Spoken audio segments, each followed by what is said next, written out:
Before we begin, a quick and important disclaimer. The information provided in this video is strictly for educational and entertainment purposes only and does not constitute professional, legal, financial, or marital advice. Divorce is a highly complex legal matter that varies significantly by individual jurisdiction, state laws, and personal circumstances. The statistics, historical trends, and demographic data we are about to discuss are meant to provide a broad analytical overview of the New England region. If you are facing personal, legal, or family matters, it is imperative that you conduct your own due diligence and consult with a licensed attorney or a qualified legal professional in your specific state. We are analyzing public data and sociological trends, not directing individual life decisions. Have you ever wondered why a couple getting married in the Deep South is statistically more likely to end up in a courtroom than a couple reciting their vows overlooking a snowy harbor in Massachusetts? The American marriage landscape is fractured, and the 6 states that make up New England hold one of the most fascinating demographic secrets in the country. While the national narrative often fixates on the idea that half of all marriages fail, the actual historical trends tell a profoundly different story depending on your zip code. In recent years, data has consistently shown that Massachusetts boasts one of the lowest divorce rates in the entire United States, sometimes plummeting below 2 divorces per 1,000 residents. Yet, just a few hours north in Maine, the dynamics subtly shift and the numbers rise. This geographic anomaly challenges everything we assume about modern relationships. Today, we are opening the ledger on the Northeast.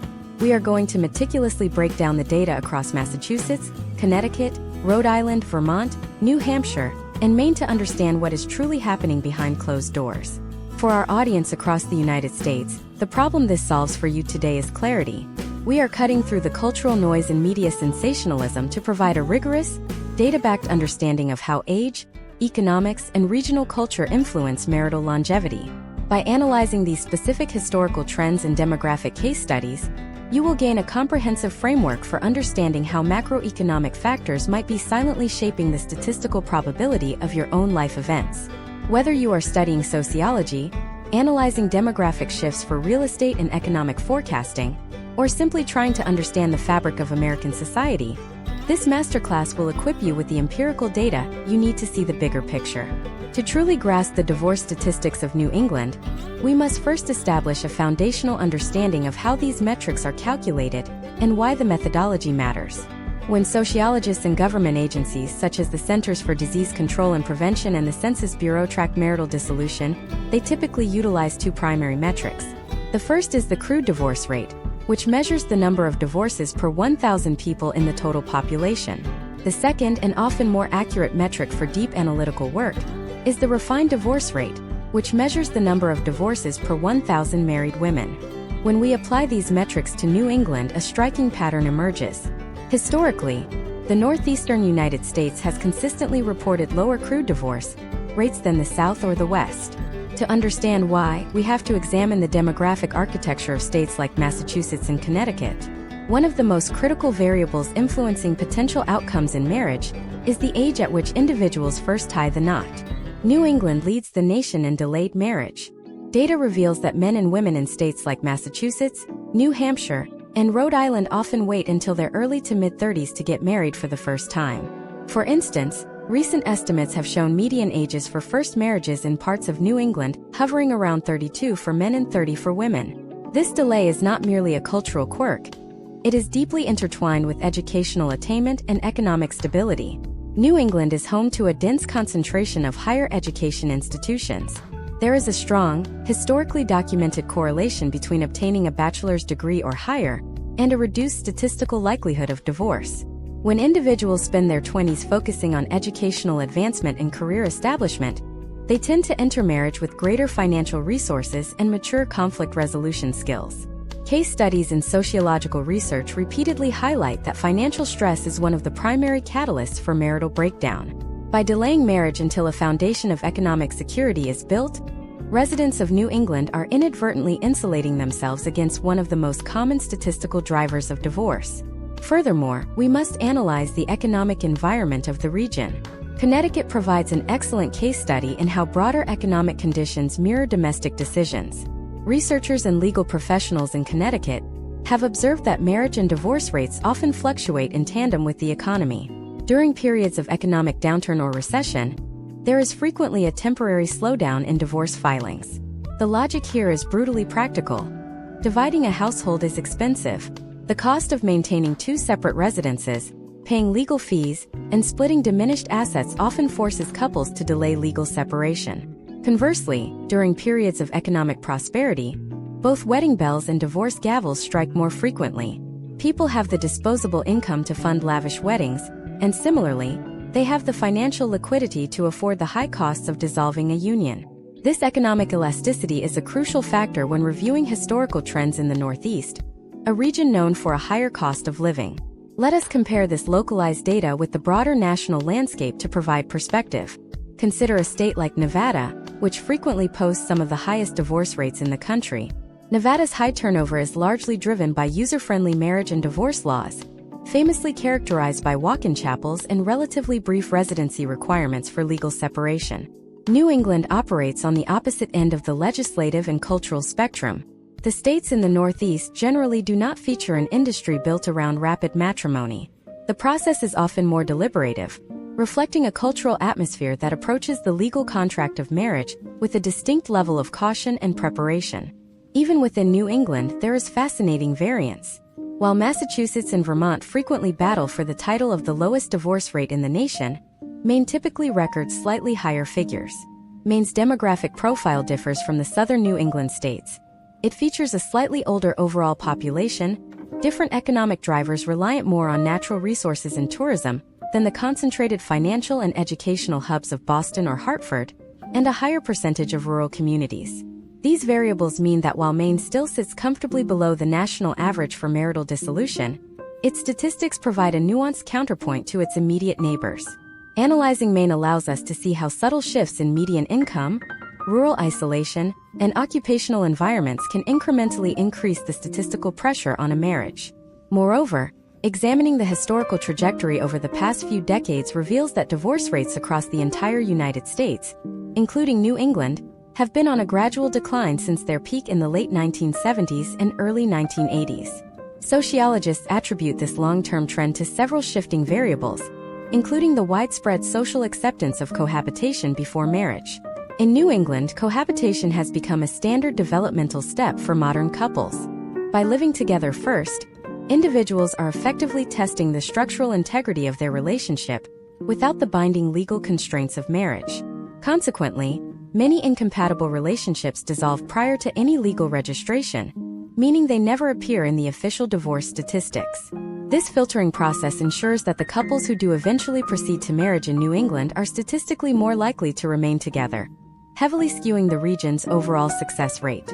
We must also factor in the evolution of legal frameworks, specifically the transition to no-fault divorce. While divorce in the United States is governed by state law rather than federal law, all New England states now recognize some form of no-fault divorce, allowing couples to cite irreconcilable differences or the irretrievable breakdown of the marriage. Historically, when couples had to prove fault, such as infidelity or abandonment, the process was highly adversarial and restrictive. The modernization of these laws has not necessarily caused a permanent spike in divorce. Rather, it corrected an artificial suppression of the numbers in past generations. Today's statistics in New England represent a more authentic measure of marital stability than the data from 50 years ago. This brings us to the profound realization that a marriage license in New England is often the culmination of a decade of specific socioeconomic preparation. It is the end result of completing higher education, navigating the early stages of a career, achieving a baseline of financial independence, and often, a period of cohabitation. When you stack these demographic advantages on top of one another, the resulting statistical resilience is not a mystery, but a highly predictable outcome driven by measurable data points. By examining these factors, we transition from viewing divorce as an unpredictable emotional event to understanding it as a quantifiable sociological phenomenon. To truly see this phenomenon in action, we must zoom in on a localized case study set right here in the current landscape of 2026. Imagine a hypothetical couple, David and Sarah, living in Middlesex County, Massachusetts. Middlesex is one of the most populous and economically robust counties in New England, heavily anchored by the technology and biotechnology industries of the greater Boston area. David and Sarah did not meet at the age of 19. Following the established historical trends of this specific region, They met in graduate school in their late 20s and decided to marry at 32. By the time they filed for their marriage license, they had already spent nearly a decade navigating the professional world, establishing their retirement accounts, and aggressively paying down their student loan debt. This delayed entry into legally binding matrimony acts as a profound structural buffer. When we analyze the potential outcomes for couples who marry later in life with firmly established financial portfolios, the data overwhelmingly suggests a significantly lower risk of marital dissolution. They have successfully bypassed the critical early 20s window where shifting identities and severe financial instability most frequently fracture young marriages in other parts of the United States. But what happens when the inevitable pressures of life eventually test that structural buffer? The cost of living in New England introduces a fascinating paradoxical dynamic into the divorce equation. Let us explore an imagine-if scenario to illustrate this complex reality. Imagine if David and Sarah experience a severe breakdown in their relationship and begin contemplating divorce. In many parts of the country with a significantly lower cost of living, the physical separation of a household is an accessible first step. One partner might comfortably rent a moderately priced apartment across town, while the legal details are sorted out. However, in the 2026 New England real estate market, particularly in areas surrounding Boston, Providence, or Stamford, the sheer economic weight of dividing one household into two can be paralyzingly prohibitive. The median rent for a standard one-bedroom apartment in these metropolitan hubs often consumes a massive percentage of a single professional income. This harsh economic reality creates what sociologists and behavioral economists refer to as a barrier to exit. When evaluating historical trends in high cost of living areas, researchers consistently observed that financial friction acts as a massive deterrent to impulsive legal separations. Couples in Connecticut or Rhode Island often find themselves trapped in a prolonged state of domestic calculus. They are forced to sit at the kitchen table and mathematically confront the devastating reality of dividing their mutual assets, liquidating a shared home that holds a highly favorable historic mortgage rate, and suddenly attempting to fund two separate, highly expensive lives. The practical outcome is that many couples choose to actively delay their divorce, opting instead to seek intensive marital counseling, or even endure a prolonged period of functional roommate status simply because they cannot afford the immediate financial destruction of a legal split. This barrier to exit artificially suppresses the region's crude divorce rate, making the area appear incredibly stable on paper, while simultaneously obscuring the complex, stressful economic realities simmering just beneath the surface of many households. Furthermore, we absolutely must examine the profound impact of the dual-income, highly educated household, which serves as the demographic backbone of states like Vermont and New Hampshire. New England consistently ranks at the absolute top of the nation for advanced educational attainment. Why does this matter so significantly for marital longevity? Because advanced education fundamentally alters the conflict landscape within a home. Exhaustive sociological studies over the past 2 decades, leading right up to our current demographic data in 2026, repeatedly demonstrate that financial distress is overwhelmingly cited as the primary catalyst for divorce across the United States. When a household loses a crucial job or faces an unexpected, catastrophic medical emergency, the resulting stress often shatters the underlying relationship. However, in a dual-income household where both partners hold specialized advanced degrees, the family unit possesses a much higher degree of economic elasticity and resilience. If Sarah loses her high-paying position at a local biotechnology firm, David's stable income as an established engineer might be entirely sufficient to carry the household mortgage and fixed expenses for several months. They have immediate access to robust professional networks, comprehensive severance packages, and a statistically higher likelihood of rapid reemployment. Their combined educational attainment has effectively built an invisible economic fortress around their marriage. While they are certainly not immune to interpersonal marital strife, they are significantly insulated from the specific type of crushing, immediate financial desperation that rapidly accelerates divorce filings in regions with far fewer economic safety nets. The historical trends paint a clear picture. As regional education levels and earning potentials rise, the localized divorce rates correspondingly fall. Let us look at another crucial element of this demographic puzzle, which involves the shifting nature of cultural expectations and the normalizations of alternative relationship structures in the Northeast. New England is widely recognized by demographic researchers as one of the most secular regions in the United States. In certain communities nationwide where intense societal or religious pressure mandates marriage at a very young age and heavily stigmatizes the concept of divorce, you often see a pattern of rapid early marriages followed by complex, highly conflicted legal separations when those initial marriages inevitably fail. In stark contrast, the prevalent culture of New England heavily normalizes and even encourages long-term cohabitation prior to marriage. Consider the data tracking cohabitation trends leading directly into 2026. A massive percentage of modern couples in Maine, Massachusetts, and Connecticut live together for several years, fully combining their daily lives and expenses, before ever considering a formal wedding ceremony. This extended period of cohabitation acts as an intensive, highly unstructured trial run. If a couple discovers insurmountable, fundamental incompatibilities regarding their personal financial habits, their division of domestic responsibilities, or their ultimate life goals, they simply choose not to renew their apartment lease and go their separate ways. Because they never officially signed a legal marriage contract, their inevitable separation is never recorded in the state's vital statistics as a legal divorce. The relationships that do manage to survive this multi-year vetting process and eventually transition into legally recognized marriage are the ones that have already thoroughly proven their structural integrity. This societal system naturally and quietly filters out the highest risk pairings long before they ever reach the altar. This potent combination of delayed marriage, immense economic barriers to exit, extraordinarily high educational attainment, and the extensive cultural filtering process of extended cohabitation creates a completely unique sociological ecosystem. It produces a regional statistical landscape where the divorces that do actually occur are often highly calculated, heavily mediated, and deeply complex affairs. We are generally not looking at impulsive, spontaneous legal filings driven by temporary emotional distress. We are looking at the deliberate, methodical unwinding of massive intertwined corporate-like entities.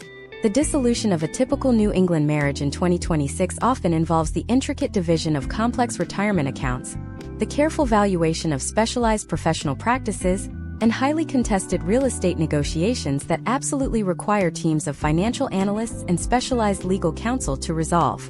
But as we look even closer at these heavily negotiated separations, a glaring, almost unbelievable discrepancy begins to emerge between the individual states themselves. Why does a couple dissolving their marriage in the rural mountains of Vermont face a radically different set of legal precedents and potential outcomes than a couple arguing over the exact same value of assets in a high-rise building in downtown Hartford, Connecticut? The answer lies in the deeply fragmented, surprisingly archaic legal codes that still strictly govern family law across these seemingly invisible state lines.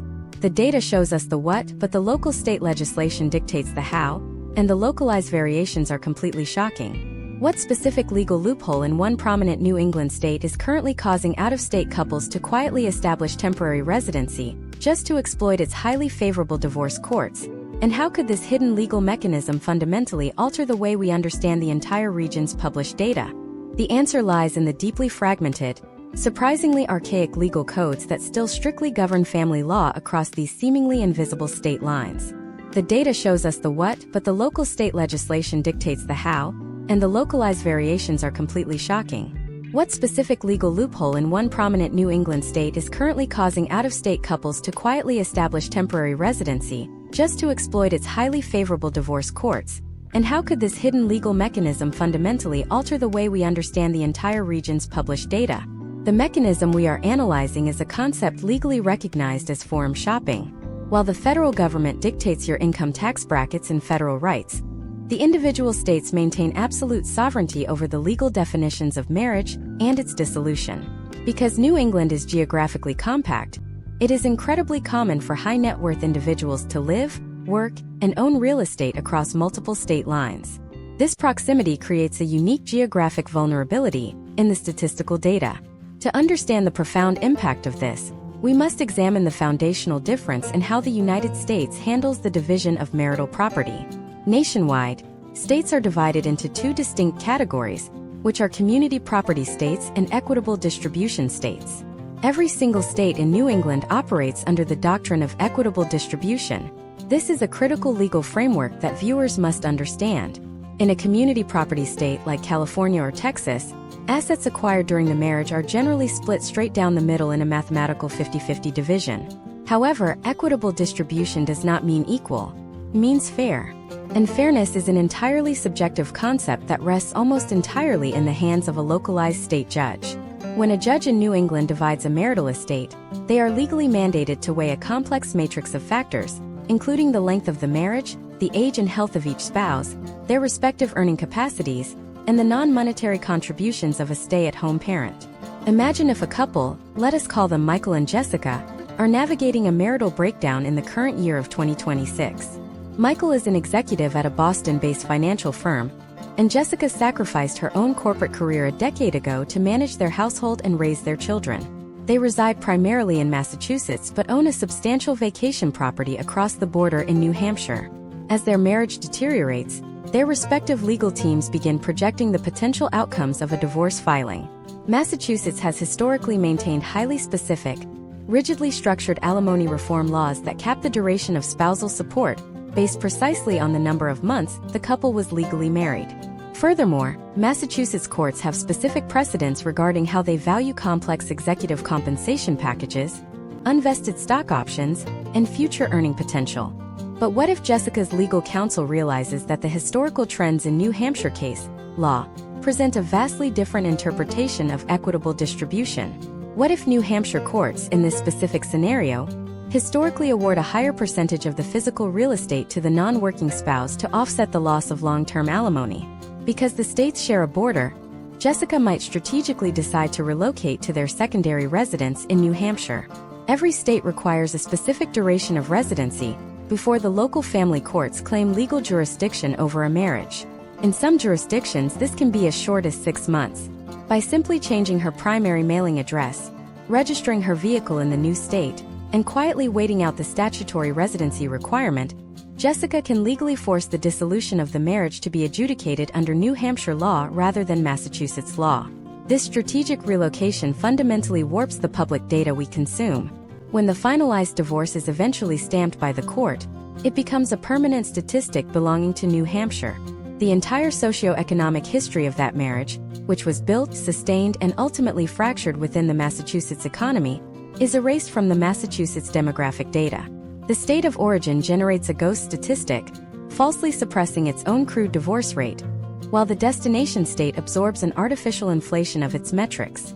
When sociologists attempt to analyze why certain counties in southern New Hampshire or coastal Maine exhibit localized spikes in marital dissolution, they must strip away these transient filings to separate the genuine local economic distress from the influx of out-of-state wealth leveraging jurisdictional loopholes. To truly grasp the gravity of equitable distribution in 2026, we must look beyond physical real estate and examine the terrifying complexity of modern asset valuation. In previous decades, a divorce primarily centered on dividing a physical house, a physical pension, and a physical bank account. Today, courts across Connecticut, Rhode Island, and Vermont are completely overwhelmed by the technological evolution of personal wealth. How does a localized county judge equitably divide a privately held cryptocurrency portfolio spread across decentralized international exchanges? How do financial analysts in a Maine courtroom project the potential outcomes of an early-stage biotechnology startup where the founding spouse holds millions of dollars in highly illiquid, legally restricted equity? The process of valuation itself has become a multi-million-dollar industry within the New England legal system. In our case study, Michael's unvested stock options at his Boston firm are not simply assigned a cash value. Specialized forensic accountants must be retained to run complex probability models predicting whether Michael will actually remain with the company long enough for those options to vest. If the marriage dissolves before the wealth is technically realized, the court must decide how to compensate Jessica for the years she supported Michael while he built that speculative future wealth. The historical trends show that these intense valuation battles frequently drag on for years, consuming massive percentages of the marital estate in legal fees and expert witness retainers. This brings us to the agonizing reality of the modern New England divorce. It is no longer just a legal separation of two individuals. It is the hostile corporate dismantling of a shared economic entity. The sheer financial terror of navigating an equitable distribution trial where a single judge wields the absolute power to subjectively define what is fair forces a massive percentage of these couples into aggressive private mediation. They recognize that rolling the dice in a public courtroom carries catastrophic potential outcomes for their financial futures. They opt to settle their disputes in private boardrooms, signing ironclad non-disclosure agreements that permanently seal the true financial mechanics of their separation from public demographic records. But while the division of liquid assets, volatile tech equity, and physical real estate can ultimately be resolved through exhaustive mathematical negotiation, there is one marital asset that absolutely defies objective valuation. You cannot fractionalize it, you cannot liquidate it, and you cannot place it in a blind trust. We are talking about the children. As we transition our analysis from the financial battlefield to the psychological arena, we must examine how the modern courts of 2026 are completely rewriting the rules of human custody. What happens when the court determines that neither parent is actually fit for primary physical custody, based on a highly controversial, algorithmically driven psychological assessment? And how is this shocking new regional precedent permanently stripping traditional parental rights away from families across the Northeast? The implementation of these advanced, data-driven psychological evaluations marks a profound shift in how family courts operate, effectively replacing human judicial discretion with clinical, algorithmic certainty. To understand how we arrived at this highly clinical approach in 2026, we must briefly examine the historical trends of child custody in the United States. For generations, the legal system operated under the tender years doctrine, a legal principle that overwhelmingly presumed mothers were the natural default caregivers for young children, automatically granting them primary physical custody in the vast majority of cases. However, as New England led the nation in progressive legal reform, this doctrine was systematically dismantled and replaced by the gender-neutral standard, known as the best interests of the child. While this standard was designed to be equitable, it created a massive unintended problem for family court judges. It demanded that they make profoundly complex, highly subjective determinations about human psychology, parenting capacity, and emotional bonds, often with very limited information and absolutely no formal psychiatric training. Faced with densely packed court dockets and an increasing number of high-conflict disputes, judges across Massachusetts, Connecticut, and Rhode Island began heavily relying on outside clinical experts. This reliance birthed the modern forensic custody evaluation industry, which has now evolved into a highly mechanized, algorithmic process. When a divorce involves contested custody today, the court no longer relies simply on the testimony of the parents or character witnesses. Instead, the judge will appoint a guardian ad litem, or a specialized forensic psychologist to conduct an exhaustive investigation. These evaluators do not merely observe, they administer batteries of standardized psychometric tests, such as the Minnesota Multiphasic Personality Inventory or modern, proprietary risk assessment algorithms designed specifically for family law litigation. These tests are not simple questionnaires. They consist of hundreds of meticulously designed inquiries cross-referenced against massive demographic databases to detect inconsistencies, defensive posturing, or underlying personality disorders. The algorithms analyze the raw data to generate predictive models regarding a parent's capacity for empathy, their potential for alienating the other parent, and their overall emotional stability. While this data-driven approach removes subjective judicial bias, it replaces it with a cold, terrifyingly clinical microscope that can permanently alter the potential outcomes for a family. Let us ground this complex legal theory in a highly specific case study. Imagine if Robert and Amanda, a married couple residing in Fairfield County, Connecticut, decide to divorce in our current year of 2026. Both are highly educated, immensely successful executives who are fiercely dedicated to their two young children. However, their divorce is characterized by intense, mutual animosity. Unable to agree on a parenting schedule, they demand a trial. The local family court judge immediately suspends the standard proceedings and orders a comprehensive forensic psychological evaluation. For the next 6 months, Robert and Amanda lose all rights to domestic privacy. The forensic evaluator demands full access to their entire lives. They must sign sweeping medical releases, allowing the psychologist to comb through decades of their personal therapy notes, pediatric records, and psychiatric histories. The evaluator conducts rigorous collateral interviews, interrogating the children's teachers, daycare providers, pediatricians, and even the family's regular babysitters, searching for any documented pattern of neglect, emotional volatility, or inappropriate parenting. Robert and Amanda are forced into sterile clinical settings where they are observed interacting with their own children behind two-way mirrors, their every word and gesture coded and scored by the evaluating psychologist. They are then subjected to the aforementioned algorithmic psychometric testing. The resulting report, often spanning hundreds of pages, is submitted directly to the judge. In this imaginative scenario, The algorithmic assessment flags Robert for possessing highly elevated traits of narcissism and a severe inability to compartmentalize his corporate hostility from his domestic life. Simultaneously, the algorithms flag Amanda for acute, untreated clinical anxiety and a dangerously high propensity for maternal gatekeeping, which is a psychological term for a parent who subconsciously attempts to alienate the children from the other parent. The forensic psychologist concludes that neither Robert nor Amanda is currently capable of fostering a healthy, unproblematic environment for the children. This is the exact moment where traditional parental rights are effectively stripped away by regional precedent. Rather than forcing a standard 50-50 physical split between two highly conflicted individuals, the court implements a heavily monitored, profoundly restrictive framework.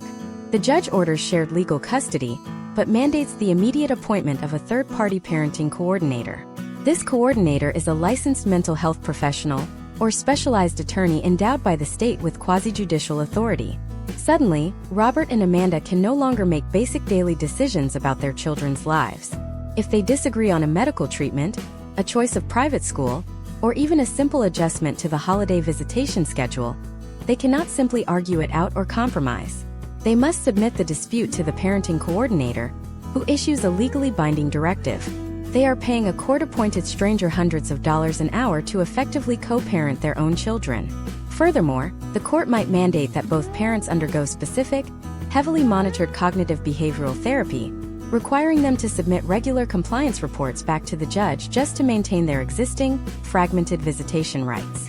The state effectively steps into the role of the primary structural parent, utilizing algorithmic data to justify a massive overreach into the private domestic sphere. This extreme micromanagement is justified under the absolute doctrine of protecting the children from the documented psychological toxicity of their parents. The financial devastation of this process is absolute. A full forensic custody evaluation in New England easily costs between $30,000 and $50,000, completely separate from standard attorney fees. When you combine this specialized clinical warfare with the crushing cost of living and the brutal complexities of equitable property distribution, the modern New England divorce transforms into an economic and psychological meat grinder.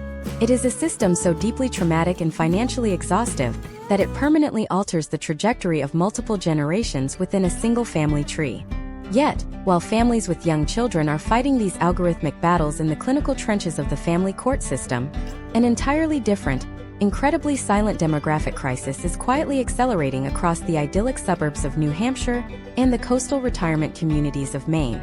A massive segment of the population, completely free from the burdens of child custody and seemingly financially secure, is suddenly deciding to detonate their marriages after 30, 40, or even 50 years of apparent stability. What specific, highly suppressed medical breakthrough is completely appending the actuarial tables of the Northeast?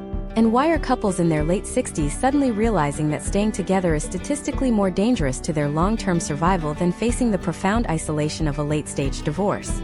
The medical reality we are referring to is not a single sensationalized pill or a sudden surgical cure, but rather the undeniable, clinically mapped consensus within the rapidly advancing field of psychoneuroimmunology. For decades, the sociological community viewed a loveless, high-conflict marriage strictly as an emotional burden. However, longitudinal studies and advanced biometric tracking, reaching peak integration into mainstream preventative medicine by 2026, have absolutely shattered that assumption. We now possess the irrefutable data proving that decades of ambient marital hostility biologically degrade the human body at a cellular level. Living in a state of chronic domestic tension keeps the nervous system trapped in a prolonged fight or flight response. This ceaseless psychological pressure bathes the cardiovascular system in toxic levels of cortisol and adrenaline, drastically accelerating cellular aging, shortening telomeres, and fundamentally suppressing the immune system's ability to fight off opportunistic diseases. When couples in their late 60s review these medical realities with their primary care physicians at the world-class medical institutions clustered throughout Massachusetts and Connecticut, the mathematical calculus of their lives changes overnight. They are presented with historical trends demonstrating that remaining in a highly antagonistic domestic environment is statistically correlated with earlier onset of severe cardiac events, devastating autoimmune disorders, and accelerated cognitive decline. For a significant portion of this demographic, staying married is no longer an exercise in emotional endurance. It is biologically recognized as an active threat to their long-term physiological survival. The realization that marital stress is a quantifiable biometric hazard completely evaporates the traditional sunk cost fallacy that historically kept older generations bound together out of mere habit. This profound medical awakening is colliding head-on with a massive demographic shift, completely unique to this specific geographic region. The states of Maine, New Hampshire, and Vermont boast some of the highest median ages in the entire United States. We are analyzing a regional population that is disproportionately concentrated in the post-retirement demographic. Furthermore, due to the density of elite healthcare infrastructure across New England, these residents also benefit from significantly extended life expectancies. When a resident of coastal Maine reaches the age of 65 in the current year, the actuarial tables project a highly probable lifespan extending well into their late 80s or early 90s. This means that a couple facing retirement is not looking at a brief twilight period. They are staring down an unbroken expanse of 20 to 30 potential years. A quarter of a century is an agonizingly long time to spend living with an adversary. Let us construct an imagine-if scenario to truly understand the mechanics of this phenomenon, often referred to by sociologists as the Gray Divorce. Imagine if Thomas and Margaret, a couple residing in Rockingham County, New Hampshire, have just celebrated their 67th birthdays in 2026. Their 3 children are fully grown, highly educated, and have established their own families in different states. Thomas has officially retired from a lucrative career in aerospace engineering, and Margaret has stepped down from her position as a hospital administrator. For 35 years, the relentless operational logistics of raising a family, maintaining a large suburban home, and aggressively pursuing their respective careers acted as a structural adhesive that completely masked their profound lack of personal compatibility. Now stripped of those daily operational distractions, they wake up in a quiet house and realize they are essentially strangers harboring decades of unresolved, deeply suppressed resentments. When Margaret consults with her physician regarding chronic, escalating hypertension, the biometric data clearly indicates that her blood pressure spikes entirely in correlation with Thomas's presence in the home. They face a terrifying but necessary realization. The potential outcomes of remaining together are physiological degradation and profound isolation within their own shared walls. They choose to detonate the marriage not out of malice, but out of a desperate, medically backed bid for biological preservation and psychological peace in their final decades. However, executing a Gray Divorce in New England involves a level of financial deconstruction that makes younger divorces look like simple arithmetic. When a couple in their 30s divorces, they are dividing potential future earnings. When Thomas and Margaret divorce in their late 60s, they are dividing a completely finite, legally locked pool of past accumulations. The most devastating battleground in these late-stage separations is not child custody, but the rigid division of heavily structured retirement vehicles. How does a local court equitably divide a defined benefit pension plan that has been accumulating for 40 years? The legal teams must bring in specialized actuaries to calculate the present value of future, hypothetical payout streams, factoring in complex mortality tables and projected regional inflation rates. Furthermore, we must examine the crisis of the marital home. For a couple like Thomas and Margaret, their primary residence in New Hampshire likely represents the single largest unencumbered asset in their portfolio, likely purchased decades ago and completely paid off. In theory, selling the home and dividing the liquid cash seems like the most logical path. But the 2026 New England real estate market presents a terrifying barrier. The localized inventory of accessible, single-story homes or specialized senior living communities is drastically low, and the cost of entry is astronomically high.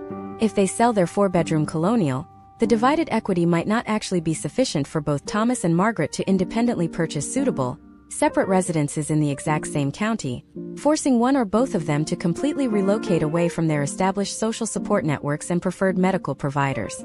This financial terror forces many older couples into incredibly complex, highly unpalatable compromises. We are witnessing historical trends where divorced seniors legally dissolve their marriage, but continue living in opposite wings of the exact same house simply because they cannot afford the brutal friction costs of engaging the modern real estate market. They enter a state of legally documented, highly regimented cohabitation, drafting exhaustive contracts detailing the division of property taxes, utility bills, and even specific times for kitchen utilization.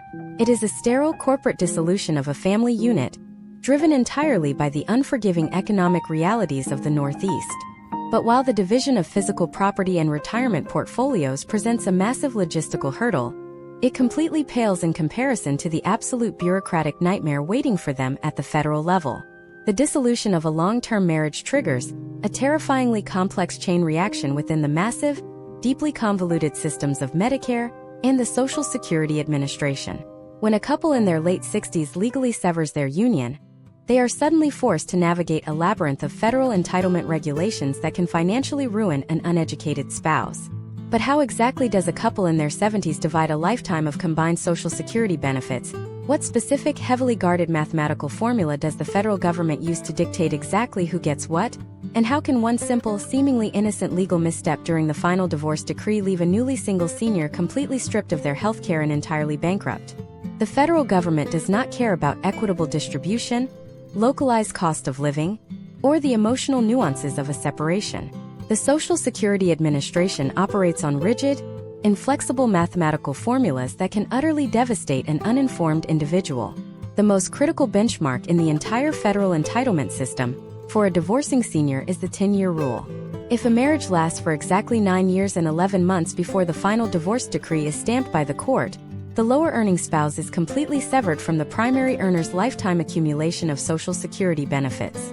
They receive absolutely nothing from their former partner's record. However, if that marriage crosses the 10-year threshold, the federal government unlocks a highly specific tier of derivative benefits that fundamentally alter the financial calculus of the separation. A divorced spouse who meets this 10-year requirement is legally entitled to claim up to 50% of their ex-spouse's primary insurance amount. The primary insurance amount is the full baseline benefit the worker has earned upon reaching their full retirement age. The critical caveat that many individuals fail to adequately understand during mediation is that claiming this derivative benefit does not reduce the primary earner's payout by a single cent. It is an independent mathematical calculation subsidized directly by the federal government. Furthermore, because of a provision known as the independently entitled divorced spouse rule, as long as the couple has been legally divorced for at least 2 consecutive years, the lower-earning spouse can claim these derivative benefits even if the primary earner has not yet officially retired or filed for their own Social Security. Let us ground this massive bureaucratic machine in a highly specific case study. Imagine if William and Barbara, a couple living in Providence, Rhode Island, finalized their divorce in the current year of 2026 after 32 years of marriage. William was a highly compensated regional executive, consistently maxing out his Social Security taxable earnings for decades, while Barbara managed their household and intermittently worked part-time. William's projected Social Security benefit at his full retirement age is approximately $3,800 per month. Under federal law, Barbara is entitled to claim 50% of that amount, which equates to $1,900 per month. However, historical trends show that divorcing seniors often panic about their immediate lack of independent cash flow. Terrified by the sudden loss of a dual-income safety net, they frequently file for this derivative benefit the exact moment they turn 62. This is a catastrophic, permanently irreversible error. By claiming the benefit as early as legally possible, the federal algorithm permanently penalizes Barbara, slashing that monthly payout by up to 30% for the rest of her natural life. She is now attempting to survive in the high-cost New England economy on roughly $1,300 a month. In a region where basic utility costs and property taxes are notoriously aggressive, relying on a permanently reduced spousal benefit is an absolute statistical impossibility without rapidly draining her other depleted settlement assets. But the true financial devastation, the specific legal misstep that routinely bankrupts newly single seniors across the Northeast, revolves entirely around healthcare and the structural mechanics of Medicare. The transition from a married, joint-filing household to a single-filer status triggers a massive, highly complex hidden trap known as the income-related monthly adjustment amount, commonly referred to within financial circles as IRMAA. Let us examine the step-by-step destruction this causes in real time. When a long-term couple like William and Barbara divorce, they are almost always forced to liquidate their massive, shared family home because neither party holds the liquid capital to buy the other out. In 2026, the real estate market in Rhode Island remains highly inflated. They sell a home they purchased 30 years ago for a massive multi-million-dollar profit. The federal tax code allows a married couple filing jointly to exclude up to $500,000 of capital gains on the sale of a primary residence.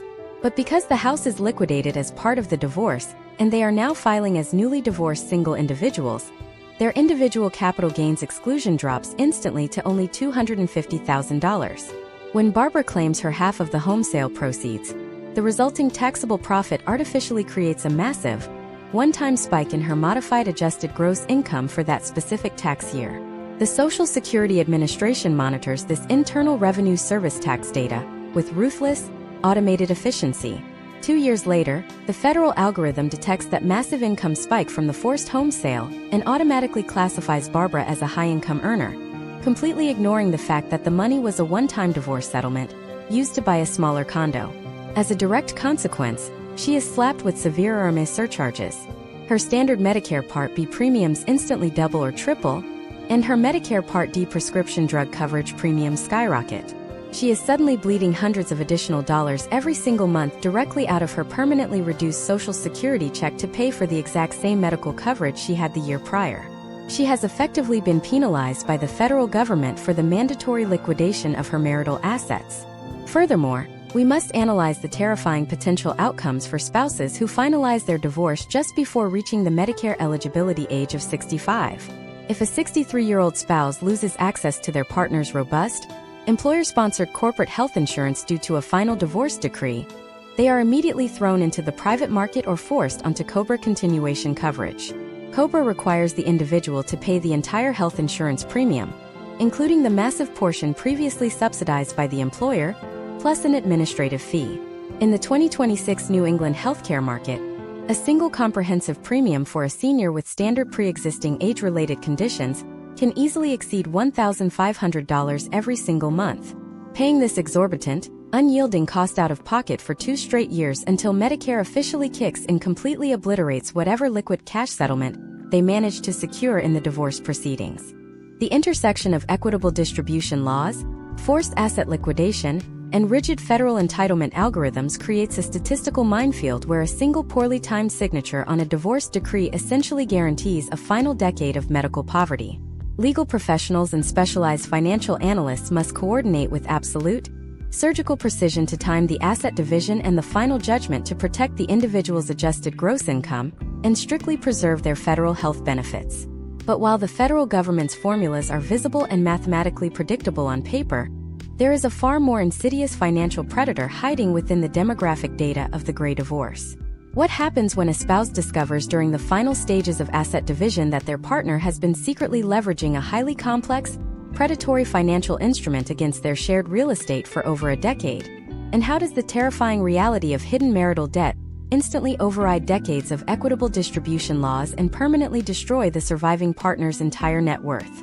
To understand how this financial annihilation occurs, we must dissect a concept that sociologists and legal professionals in 2026 refer to as financial infidelity.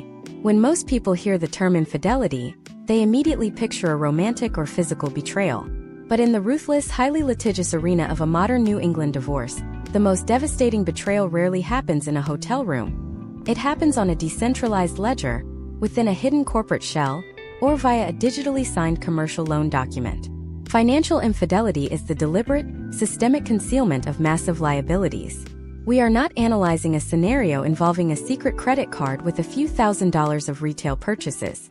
We are examining highly complex, predatory financial instruments leveraged directly against the foundational wealth of the marriage, executed completely unbeknownst to the other spouse. Let us look at a highly specific case study set in the current year to illustrate the mechanical destruction of this process. Imagine if Richard and Susan are navigating the final stages of their divorce proceedings in Middlesex County, Massachusetts. For 25 years, Susan believed their primary financial fortress was their 4-bedroom colonial home. She managed the household budget and understood the property to be completely paid off, holding a current market valuation of roughly $1.2 million. As they enter the mandatory discovery phase of their equitable distribution negotiations, Susan and her specialized legal counsel anticipate a relatively straightforward division of physical assets. The mathematical projection dictates that the house will be sold, and she will walk away with $600,000 in liquid capital to permanently secure her retirement portfolio. However, the mandatory forensic accounting report reveals a terrifying, completely hidden reality. 5 years prior, Richard's specialized architectural engineering firm began to hemorrhage capital due to shifting market dynamics. Desperate to maintain the illusion of corporate success and sustain their affluent lifestyle, Richard utilized a frictionless, algorithmically driven financial technology lending platform to quietly extract a massive home equity line of credit against their primary residence. Because of the rapid evolution of digital signatures, biometric verification bypasses, and automated underwriting in 2026, Richard was able to circumvent traditional physical notary checks. He secured a $700,000 commercial lien against the family property without Susan ever sitting at a closing table, speaking to a loan officer, or reviewing a single piece of physical mail. The extracted capital was subsequently poured into failing business ventures and highly volatile, leveraged cryptocurrency margins, evaporating completely within 36 months. This is the exact moment where the idealized theoretical concept of equitable distribution violently collides with the cold, unforgiving reality of commercial contract law. In a family court setting, a Massachusetts judge will look at this undeniable financial infidelity and rightfully rule that Richard is exclusively guilty of the severe dissipation of marital assets. The judge will utilize their discretionary power to assign the entire $700,000 commercial debt, explicitly and solely to Richard. The court will draft a final divorce decree that officially absolves Susan of this specific liability, legally binding Richard to repay the platform. Susan feels an immense sense of vindication. She believes the judicial system has functioned perfectly and protected her financial future. But that heavily stamped family court decree is nothing more than a fragile piece of paper when held up against a commercial bank's ironclad, registered property lien. Commercial creditors and algorithmic lending platforms are absolutely not bound by the jurisdictional rulings of a localized family court judge. Their legal framework operates entirely outside of family law. When Richard inevitably defaults on the massive, compounding monthly payments required by that hidden equity line, the bank does not care what the divorce settlement explicitly states. The bank does not view Richard and Susan as emotional entities. It views the physical house as secured collateral. The lender will immediately initiate aggressive foreclosure proceedings directly against the property itself. Let us walk through the step-by-step destruction of Susan's carefully planned net worth. In order to stop the commercial bank from physically seizing the home and auctioning it on the courthouse steps for pennies on the dollar, Susan is suddenly forced to aggressively defend the asset. Even though the state family court explicitly stated she does not personally owe the money, the bank holds her primary asset hostage. Susan is faced with a catastrophic binary choice. She must either prematurely liquidate her own separate, protected retirement accounts, absorbing massive early withdrawal penalties, just to pay off her ex-husband's secret commercial debt, or she must stand paralyzed and watch her $1.2 million physical asset be foreclosed upon and liquidated by the bank to satisfy the $700,000 lien. After the bank extracts its massive share, the commercial legal fees are paid, and the extreme foreclosure penalties are assessed, the remaining equity is entirely obliterated. Susan's anticipated $600,000 retirement safety net vanishes overnight, leaving her facing profound economic destitution in one of the most expensive housing markets in the entire United States. This terrifying scenario introduces viewers to one of the most dangerous legal doctrines in the American financial system, known as joint and several liability. When a couple is legally married, many commercial lenders view them as a single, combined economic entity. If a spouse utilizes a joint checking account history or forges a digital spousal consent form to acquire a massive unsecured personal loan, the creditor can legally pursue either party for the full, unmitigated amount of the debt. The historical trends regarding aggressive debt collection are agonizingly clear. Collection agencies routinely target the completely innocent spouse simply because that individual might possess more liquid, seizable assets or a more easily garnished corporate salary than the financially reckless spouse who actually incurred the original debt. The legal burden of proof falls entirely on the victimized partner. Susan would be forced to launch a massively expensive, multi-year civil litigation process to definitively prove digital signature forgery or absolute lack of consent, a specialized legal battle that frequently costs more in forensic attorney retainers than the principal balance of the original debt itself. Furthermore, we must thoroughly examine how hidden marital debt rapidly mutates into a catastrophic federal tax bomb. If Richard ultimately cannot pay the commercial debt, and the institutional lender eventually decides to legally write it off or forgive a substantial portion of the balance, the Internal Revenue Service absolutely does not view that forgiveness as a form of financial relief. Under the strict parameters of the current federal tax code, forgiven commercial debt is frequently categorized and taxed exactly like earned income. If a commercial lender forgives $300,000 of Richard's secret, cross-collateralized loans, the lender will automatically issue a federal cancellation of debt form. Because they were legally married at the precise time the debt was originally structured, Susan could suddenly find herself facing a massive, immediate federal income tax liability for hundreds of thousands of phantom dollars she never actually saw, managed, or spent. While the IRS does maintain a highly restrictive program known as Innocent Spouse Relief, the potential outcomes of applying for it are statistically grim. To qualify, Susan must mathematically prove to federal auditors that she had absolutely no reason to know about the debt, a nearly impossible legal threshold to meet if the couple shared living expenses, utilized the same primary mailing address, or filed joint tax returns during the years the debt was actively concealed. If she fails this rigorous audit, the federal government possesses the absolute, unyielding authority to garnish her independent wages, seize her future tax refunds, and place federal liens against any remaining property she owns just to satisfy the penalty generated by her ex-husband's financial recklessness. The intersection of high-speed digital lending, highly volatile modern asset classes, and archaic property laws has completely transformed the mandatory discovery phase of a New England divorce into a terrifying, high-stakes archaeological dig. Top-tier legal teams in the Northeast are no longer simply looking for hidden offshore bank accounts or undeclared physical cash. They are deploying specialized teams of digital forensic analysts to painstakingly scour decentralized blockchain ledgers, unregulated peer-to-peer lending platforms, and convoluted corporate shell structures to ensure there are no invisible financial landmines buried deep beneath the marital estate. The immense cost of conducting this hyper-specialized financial autopsy has driven the baseline cost of a contested divorce in states like Connecticut, Massachusetts, and Rhode Island into the stratosphere, essentially ensuring that only the incredibly wealthy can actually afford to fully uncover the financial truth before signing a binding settlement agreement. But what happens when the hidden variable that ultimately destroys a newly single individual is not a secret commercial debt, but a terrifying mathematically guaranteed shift in the foundational legal structure of spousal support itself? As we look forward through the current landscape of 2026, a massive, highly coordinated legislative movement is quietly sweeping across the entire New England region, completely rewriting the fundamental definition and duration of alimony. How are these aggressive new alimony reform laws creating a literal, unavoidable ticking time clock for the lower-earning spouse? And why are thousands of individuals suddenly discovering that their court-ordered financial lifelines are permanently programmed to legally self-destruct exactly at the moment they become the most biologically and economically vulnerable? To understand this legally programmed self-destruction, we must first completely dismantle the archaic societal assumption of permanent alimony. For generations, the cultural narrative surrounding divorce heavily featured the concept of lifetime spousal support. If one partner sacrificed their career to maintain the domestic sphere, the historical trends in family courts across the United States generally dictated that the higher-earning spouse was legally obligated to maintain their former partner's standard of living indefinitely, until the death of either party or the remarriage of the recipient.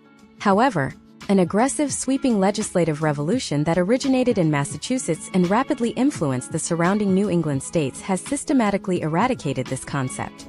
In the modern legal landscape of 2026, permanent alimony is practically extinct, replaced instead by rigid, mathematically defined categories of durational support that treat human economic recovery like a strictly timed corporate restructuring plan. This legislative shift transformed spousal support from a subjective judicial decision into an absolute, unyielding mathematical formula. The courts now classify support into highly specific categories, primarily focusing on general term alimony, rehabilitative alimony, and reimbursement alimony. The most heavily litigated of these is general term alimony, which is now strictly governed by the exact length of the marriage measured in precise months. The formula is terrifyingly rigid. If a couple is married for 5 years or less, the maximum duration of alimony is capped at exactly 50% of the number of months the marriage existed. If the marriage lasted between 5 and 10 years, the cap extends to 60%. For marriages lasting between 10 and 15 years, the duration is capped at 70%, and for those lasting 15 to 20 years, the limit is 80%. Only marriages surpassing the 2-decade mark even open the possibility of indefinite support, but as we will soon examine, even that is a carefully constructed legal illusion. Let us project this rigid mathematical framework onto a highly detailed case study set in the current year. Imagine if Sarah and Michael, living in Hartford, Connecticut, decide to finalize their divorce in 2026 after exactly 14 years and 11 months of legally recognized marriage. Michael is a highly compensated specialized surgeon, while Sarah completely exited the workforce 14 years ago to manage their home and coordinate the complex developmental needs of their children.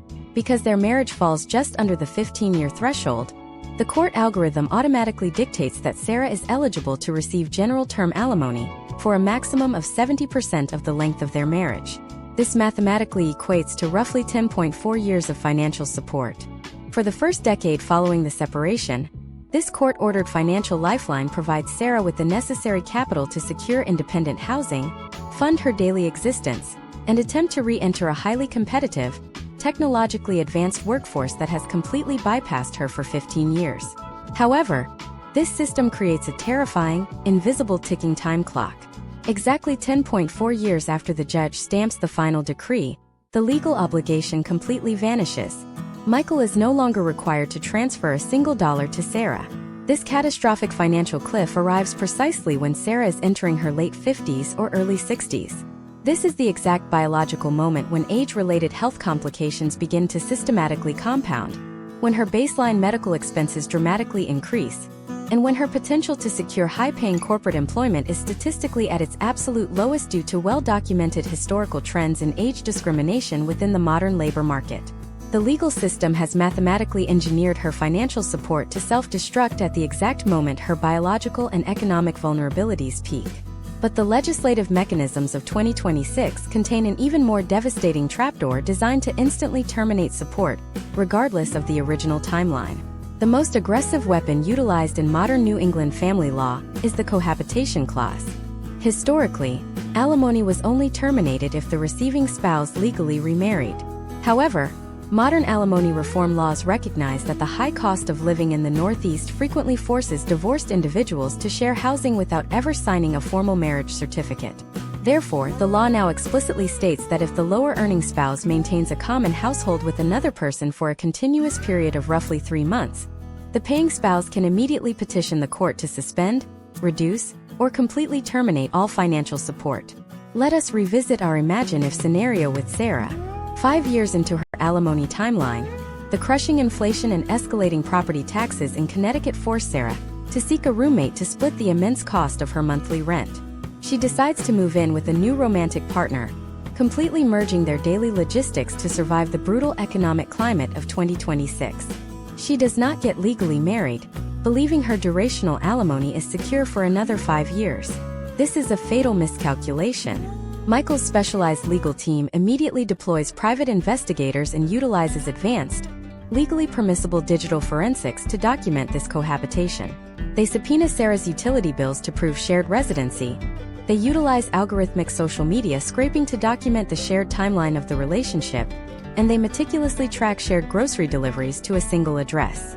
When Michael's attorneys present this surveillance data to the family court judge, the court is legally obligated to recognize the cohabitation. The judge immediately terminates Sarah's alimony, ruling that her new domestic arrangement fundamentally alters her baseline economic need. In her desperate attempt to mitigate the massive cost of living in New England, Sarah accidentally triggered the exact legal mechanism designed to completely strip away her primary source of income. She is instantly plunged into financial freefall, entirely dependent on a new, legally unbinding relationship simply to maintain a roof over her head. The system effectively traps the lower-earning spouse in a state of enforced isolation, legally penalizing them for attempting to rebuild their domestic life or seek economic relief through shared living arrangements. The third and perhaps most absolute mechanism of alimony termination revolves around the concept of full retirement age. Even if a couple was married for 25 years, granting the lower-earning spouse the theoretical right to indefinite support, the modernized laws across the Northeast have instituted a brutal, non-negotiable termination trigger. When the paying spouse reaches the exact age they are eligible to receive full federal Social Security retirement benefits, the obligation to pay general term alimony automatically terminates in the vast majority of jurisdictions.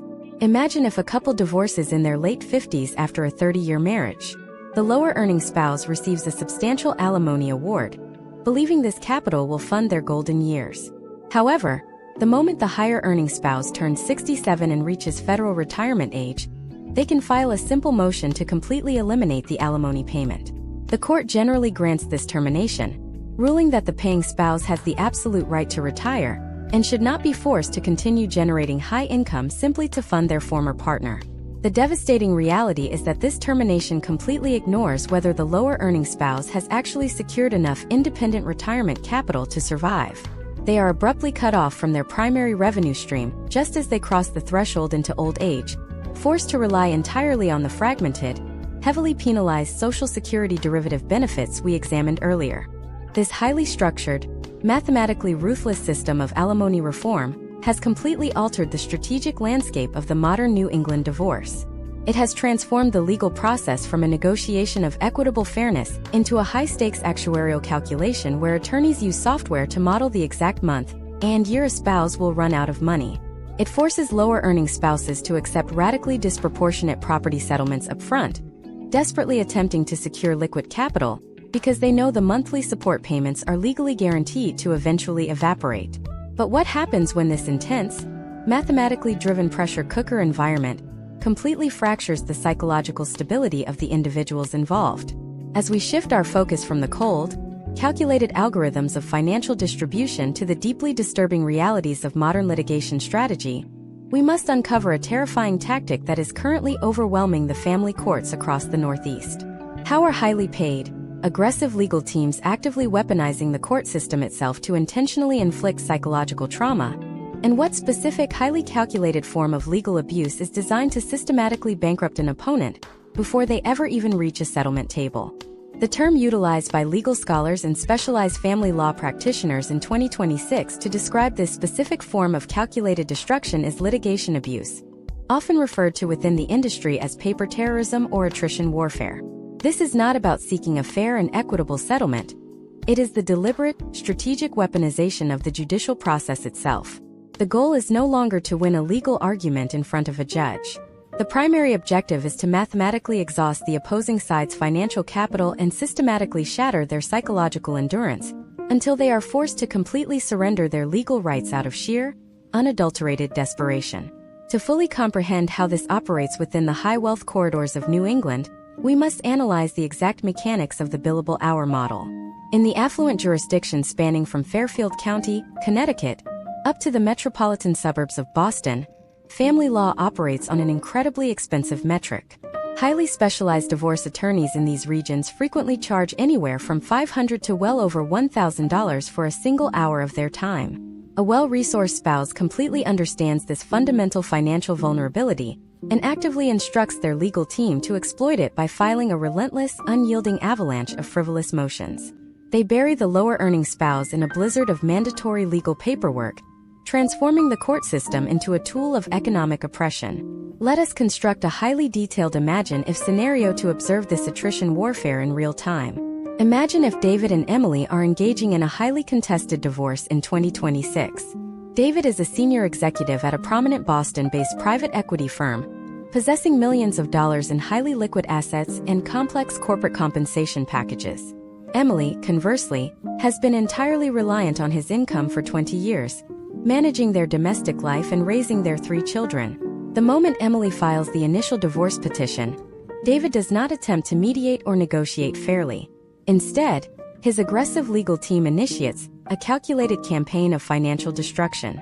They immediately file massive, overly broad discovery requests, demanding that Emily produce every single financial receipt, text message, email, and social media interaction she has generated over the last decade.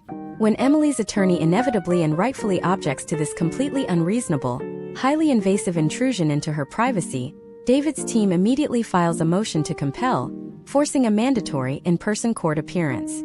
Even if the presiding judge ultimately agrees with Emily and dismisses David's motion as frivolous and overly burdensome, the financial damage to Emily is already irreversibly done. Her attorney had to spend 15 highly expensive billable hours researching the relevant case law, drafting the formal written objection, preparing for the oral arguments, and physically traveling to the courthouse to wait for their docket number to be called. That single, completely manufactured dispute just cost Emily over $10,000 of her rapidly dwindling retainer. Now we must multiply this exact tactical strike across dozens of minor, utterly inconsequential procedural issues. David's legal team begins filing motions regarding the exact minute the children should be dropped off on alternating weekends, demanding formal judicial intervention if Emily is 5 minutes late due to typical New England winter traffic. They file emergency ex parte motions based on completely exaggerated or entirely fabricated claims of minor parental misjudgments, forcing Emily into court on less than 24 hours' notice to frantically defend her basic custody rights. They demand multiple highly redundant depositions of Emily's friends, extended family members, and even her former employers, forcing her attorney to attend and bill for every single grueling hour of these pointless interrogations. The strategy extends far beyond mere paperwork. It involves the aggressive deployment of specialized financial mercenaries. David's team will hire expensive forensic accountants to intentionally misrepresent the valuation of the marital estate, presenting highly complex, deeply flawed algorithmic projections to the court. To defend her rightful share of the equitable distribution, Emily is suddenly forced to hire her own equally expensive financial experts simply to refute David's fabricated data. This creates a terrifying dynamic where Emily is bleeding tens of thousands of dollars every single month just to defend herself against artificial crises entirely manufactured by her ex-husband's wealth. The psychological trauma inflicted by this unrelenting strategy is profound and clinically measurable. Historical trends in family psychology demonstrate that living under the constant, unyielding threat of hostile judicial action induces a state of chronic, severe hyperarousal in the victim. Every single time Emily receives an email notification from her attorney's office, her physiological stress response aggressively spikes. She suffers from severe insomnia. She becomes completely incapable of focusing on rebuilding her own independent career, and she lives in perpetual paralyzing terror that a single missed legal deadline, a misunderstood court order, or an exhausted bank account will result in a sudden contempt charge or the catastrophic loss of primary custody of her children. The system is intentionally, maliciously designed to break her fundamental will to fight. Eventually, the mathematical reality of the situation becomes absolute. Emily's initial legal retainer is completely exhausted. She is forced to borrow massive sums of money from her aging parents, violently liquidate any small, separate retirement savings she might possess, and maximize high-interest credit cards just to keep her attorney actively engaged in the case. Once her access to outside capital is completely severed and her attorney inevitably threatens to withdraw due to unpaid invoices, David's team moves in for the final lethal strike. Knowing she can no longer afford to literally pay the entry fee for access to the courtroom, they offer a devastatingly disproportionate, highly predatory settlement agreement. Emily, entirely bankrupt, financially ruined, and psychologically destroyed by years of orchestrated paper terrorism, signs the agreement. She walks away from millions of dollars in equitable marital assets and accepts heavily restricted custody terms simply to stop the relentless legal bleeding and escape the torturous judicial labyrinth. This is not an isolated anomaly or a rare occurrence. It is a statistically significant phenomenon, occurring every single day within the highest echelons of the New England economy. The regional judicial system, severely burdened by underfunded, heavily congested courtrooms and completely overwhelmed judges, is frequently incapable of recognizing and stopping this sophisticated abuse in real time. Judges are legally mandated to review and hear almost every motion officially filed on the docket. Proving to the court that a specific motion was filed with explicit malicious intent to cause financial harm is incredibly difficult and paradoxically requires the victim to engage in even more expensive, highly protracted litigation just to make the argument. Furthermore, this highly calculated strategy creates a profound, invisible chilling effect across the entire demographic landscape of the region. When individuals living in the surrounding communities witness their friends, colleagues, or family members being financially eviscerated and emotionally dismantled by the legal system, they deeply internalize that trauma. Many individuals who are currently trapped in highly abusive, dangerous, or profoundly toxic marriages actively observe the terrifying potential outcomes of a contested divorce in 2026 and simply choose to stay. They calculate that the known, daily misery of their current domestic environment is statistically safer and economically preferable to exposing themselves to the total financial annihilation of a weaponized court battle.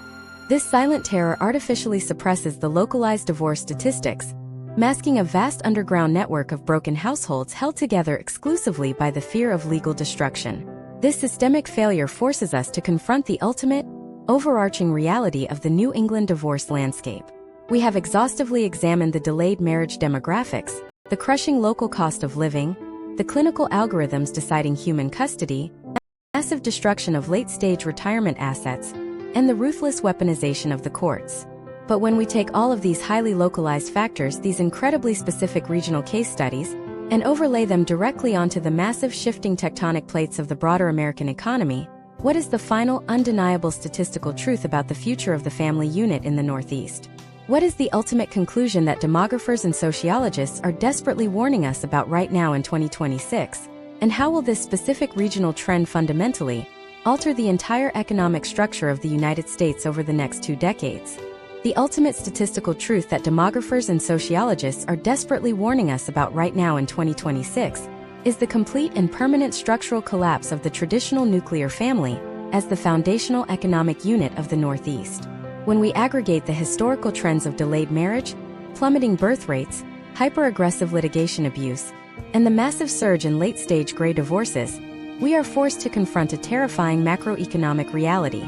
The entire economic infrastructure of the United States has historically relied on the assumption that wealth, property, and capital would be accumulated within a married household and then smoothly transferred down to the next generation. But the specific regional trend we are analyzing in New England is violently disrupting this process, systematically liquidating generational wealth and redirecting it into the institutional sectors of family law, forensic accounting, and behavioral health.